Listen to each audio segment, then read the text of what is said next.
Olá, sabe, a gente vive num mundo que é obcecado pela última grande novidade em inteligência artificial, né? Só que existe uma tensão aí, uma coisa bem fascinante. De um lado, a gente tem todo esse hype, essa conversa sobre modelos gigantescos, e do outro, a realidade, o pé no chão de setores supercríticos como o financeiro. E é justamente daí que surge uma pergunta fundamental. E a grande questão é essa: por quê? Com todo esse poder da IA moderna ao nosso alcance, por que a base de tantos sistemas críticos ainda é uma matemática que, vamos ser sinceros, tem décadas de idade? A resposta para isso revela um segredo sobre o que realmente importa no mundo real. Primeiro, vamos só alinhar os ponteiros aqui. Quando a gente fala de ML tradicional, estamos falando daqueles modelos estatísticos clássicos, sabe? Regressões que acham tendências, árvores de decisão que criam regras.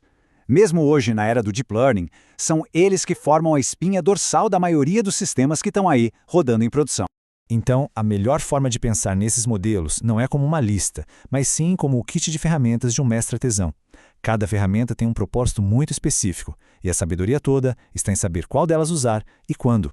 Vamos começar com os modelos de regressão. Eles são, assim, o equilíbrio perfeito entre prever um resultado e conseguir explicar exatamente como se chegou nele. Essa clareza é o verdadeiro superpoder deles. E é exatamente essa capacidade de explicação que um profissional experiente mais valoriza. Não é só sobre acertar a previsão, entende? É sobre construir um processo que seja transparente, que possa ser auditado, validado e, claro, aprovado em ambientes de altíssimo risco. Agora, vamos para a próxima ferramenta do nosso kit. Se a regressão é tipo um bisturi de precisão, as árvores e os seus conjuntos, os famosos ensembles, são os verdadeiros cavalos de batalha. Eles são feitos para capturar padrões bem mais complexos, não lineares, que existem nos dados. O princípio por trás disso é genial. A união faz a força. Em vez de confiar numa única árvore de decisão que pode cometer erros, a gente combina milhares delas. O Random Forest, por exemplo, é como pedir a opinião de uma multidão bem diversa para chegar numa decisão mais estável. Já o boosting é como um time de especialistas, onde cada um aprende com os erros do outro, ficando cada vez mais preciso. Essa robustez toda é perfeita para tarefas bem complicadas como detecção de fraude. E isso nos leva direto para o coração do conflito no machine learning aplicado, especialmente em áreas reguladas. É a eterna batalha entre conseguir a melhor performance possível e, ao mesmo tempo, ser capaz de explicar como se chegou lá. Olha só, aqui o dilema fica bem visual. Quanto mais a gente sobe na performance, com modelos como Boosting, mais a gente desce na interpretabilidade. A capacidade de explicar o porquê de uma decisão simplesmente se perde. E gerenciar esse trade-off? Bom, essa é a essência do trabalho. E aqui tem uma visão de quem já está na estrada há um tempo. Ferramentas como Shep e Lime, que tentam explicar as decisões de modelos complexos depois do fato, elas são úteis, claro, mas para um regulador, elas são como um curativo, não a cura. A transparência de um modelo que é simples por natureza sempre vai ser o padrão ouro quando a confiança é algo inegociável. Tá, e como um profissional sênior pensa na prática? É bem simples, na verdade. A ferramenta certa depende do trabalho. Para um score de crédito, por exemplo, onde cada variável precisa ser justificada, não tem nem o que pensar, regressão logística.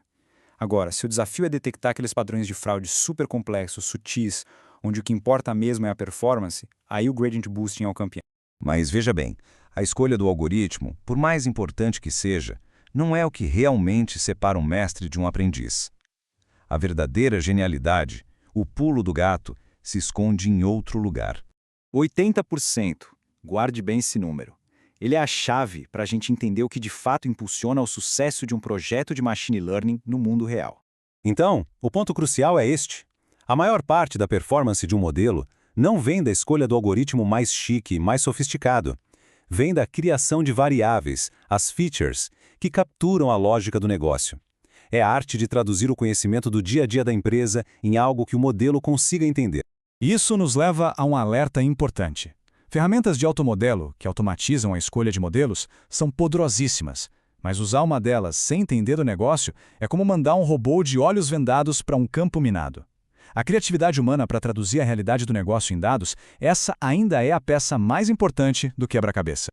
Ok, então o modelo foi treinado, os resultados no laboratório estão ótimos, mas agora vem o verdadeiro teste: sobreviver ao mundo real, onde a teoria encontra o caos do dia a dia. Esse aqui é o pipeline, o caminho rigoroso que é preciso seguir para colocar um modelo em produção com segurança. Não é só treinar um modelo, sabe? É construir toda uma infraestrutura em volta dele, para ingestão de dados, versionamento, implantação e, o mais importante de tudo, monitoramento contínuo. E aqui está uma das armadilhas mais perigosas. Um modelo pode ter uma performance excelente num ambiente de teste todo controlado, a tal métrica offline, mas falhar miseravelmente em gerar o impacto financeiro que se espera dele na produção. O mundo real é sempre muito mais complexo. Pois é, e esses aí são os verdadeiros assassinos silenciosos de modelos em produção. O mundo não para, né? Os dados mudam, o comportamento dos clientes mudam, as regras do negócio mudam.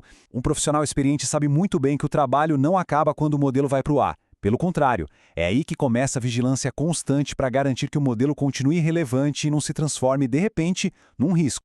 Então, depois de toda essa jornada, a tese central fica bem clara. Agora a gente consegue entender por que, apesar de todo o hype, o clássico ainda reina soberano em tantos lugares importantes. É claro que o ML tradicional não é a solução para tudo. Em cenários com regras de negócio muito claras, ou onde a causalidade precisa ser provada de forma rigorosa, ou simplesmente quando tem pouco dado, aí outras abordagens podem ser melhores. Reconhecer esses limites também é um grande sinal de maturidade profissional. E esta é a mensagem final, o ponto central de toda a nossa análise. Longe de serem relíquias do passado, esses modelos clássicos são a base, a fundação que permite a existência de sistemas financeiros seguros, transparentes e confiáveis. Eles são o alicerce sobre o qual inovações mais complexas podem, aí sim, ser construídas com segurança. E a gente termina com essa reflexão. Nessa busca incessante pelo mais complexo, pelo mais novo, será que a gente não acabou esquecendo o poder que existe na simplicidade? Talvez a verdadeira inovação não seja só construir o mais avançado, mas também dominar o fundamental. A verdadeira maestria, muitas vezes, mora aí.